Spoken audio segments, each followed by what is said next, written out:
စောမင်းမင်းကိုဆိုရီယန်လက်နဲ့ဆောင်းပွဲစစ်ခိုင်းလိုက်တဲ့ဝမ်ချန်ပီယံရှင်တက်ကိုင်အားကစားစီးနေကိုတင်ဆက်ပြီးနေတဲ့ကိစ္စကြနေကနေအားလုံးကိုပြန်လည်ကြိုလိုက်ပါပြီ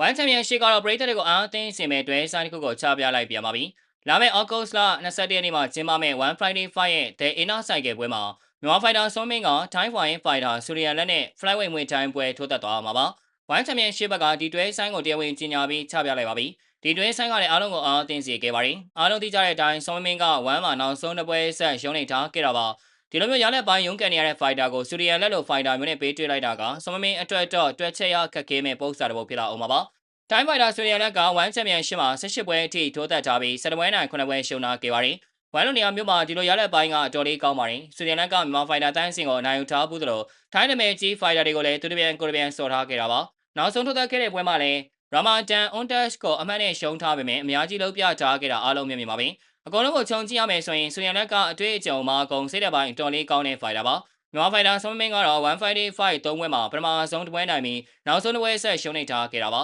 ဒါကြောင့်မလို့ဆွမ်းမင်းအနေနဲ့မဖြစ်မနေနိုင်ပွဲပြန်ရှာဖို့လိုအပ်နေပြီလည်းပဲပါတယ်ဒါပေမဲ့နိုင်ပွဲပြန်ရှာရမယ့်ပွဲကဆိုရီယန်လက်လို fighter မျိုးနဲ့ထိတိုက်တွေ့နေတာကဆွမ်းမင်းအတွက်ကံမကောင်းခဲ့ပါဘူးဆွမ်းမင်းတယောက်ဒီပွဲမှာမထင်မှန်ထားတာတွေဘာတွေလုံးပြနိုင်ပဲစောင့်ကြည့်သွားရမှာပါဗီဒီယိုလေးကတော့ပါပဲ1 Championship USA လက်ဝဲနဲ့ MMA အကြောင်းအစုံတွေကိုတင်ဆက်ပေးသွားမှာမို့လို့ K-Side Channel လေးကို Like and Follow နဲ့ Subscribe လေးလုပ်ပေးထားကြဖို့မေတ္တာရက်ခံလိုက်ရပါတယ်ခင်ဗျာ